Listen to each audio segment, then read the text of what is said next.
Veste et casque à portée de main, Valérie est toujours prête à partir en mission, bien que son rôle au sein de la caserne ne soit plus le même qu'auparavant. Pompier volontaire depuis 10 ans, elle a commencé au plus bas de l'échelle avant de se spécialiser. La flamme est intacte des années après. Et chaque fois qu'il y a un départ, on s'inquiète de savoir ce que c'est. Donc on a quand même cette adrénaline. On sait très bien qu'on a des engins qui partent avec du personnel à bord. Donc on s'inquiète de savoir sur quel type de mission a pu décaler notre personnel.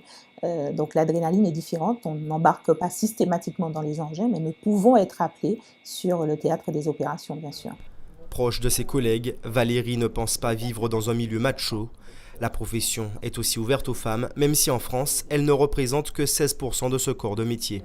À partir du moment où on a montré notre compétence, où on est capable de gérer les situations, d'apporter les réponses aux questions des agents, ils savent qu'ils peuvent compter sur le personnel qui travaille avec eux, que ce soit du personnel masculin ou féminin. Et à ce moment-là, je pense que les relations, en tout cas la confiance, vient d'elle-même. Montrer ses capacités, c'est ce que le lieutenant-colonel Catherine Rancet transmet aux élèves de cette école de commerce. En compagnie d'autres femmes méritantes, elle partage son expérience. C'est la première femme en Martinique à atteindre ce grade. Quand j'ai été recrutée, j'étais la première femme professionnelle recrutée à la caserne de Fort-de-France.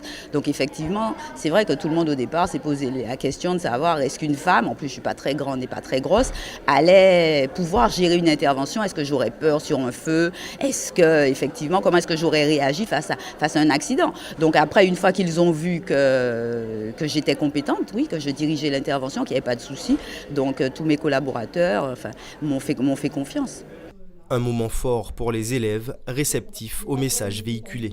Grâce à Madame Polo et Madame Rancet, donc qui est colonel des pompiers de la Martinique, on découvre vraiment que même dans un milieu, 100%, enfin en tout cas pour la majorité masculin, vraiment, on peut vraiment être une femme et réussir sans problème.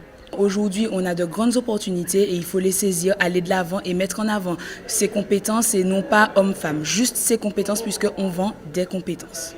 2 femmes au service de leur profession, mais plus largement au service de la population. Un modèle aussi pour la nouvelle génération.